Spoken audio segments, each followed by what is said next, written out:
ស្ដីអ្នកទាំងអស់គ្នាខ្ញុំឈ្មោះឈុនចម្រើនមកពី Alpha Design and Engineering ថ្ងៃហ្នឹងយើងនឹងបង្រៀនពីរបៀបបង្កើត grid និង view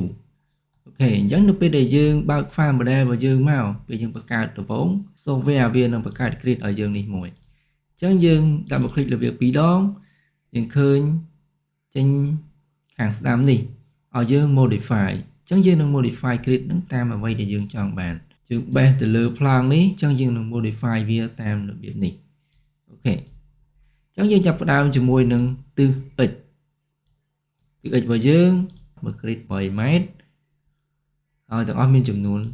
ដាក់10អញ្ចឹងយើងទៅសេ10គុណឲ្យ8000តែម្ដងយើងមិនចាំសេ8000 10ដងហើយអូខេតាមទិស y អញ្ចឹងចាំទី y របស់យើងដាក់5 6 25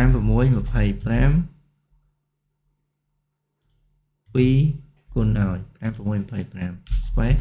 5000មកទៀតយើងដាក់2គុណឲ្យ5 6 25ទៀតអូខេតមកទៀតយើងមើលតាមទិស z យើងមើលតាមទិស z របស់យើងវាមាន0 0.3 9.4 12.435អូខេអញ្ចឹងយើងដាក់តាមហ្នឹងមើល z របស់យើង0តបមក300តបមក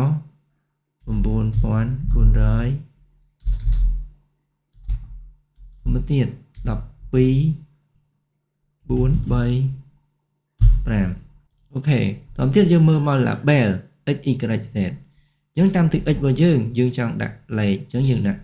1 2 3 4 5 6 7 8 9 10 11តាមទីក្រោយយើងដាក់អក្សរអញ្ចឹងយើងដាក់ A អក្សរធំ A B C D E F អូខេតាមទី Z របស់យើងដាក់បូក0 space បូក 0.3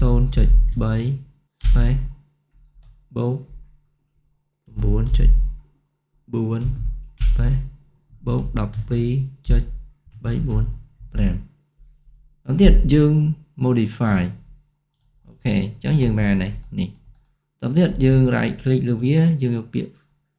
fit work area entire model អញ្ចឹងយើង fit បានហើយទៅពី fit ហើយមកយើងស្រេចលើ grid យើង right click យើងលើពាក្យ create view យើងលើពាក្យ along grid line យើងពាក្យ create អញ្ចឹងយើង create បានហើយនេះ view យើងចុចសញ្ញាព្រួយមក click លេខ1យើងឃើញហើយលេខ1 click លេខ2យើងចូលមក Windows មក 3D view នេះវិញអូខេអញ្ចឹងយើងបង្កើតបាន grid និងបង្កើតបាន view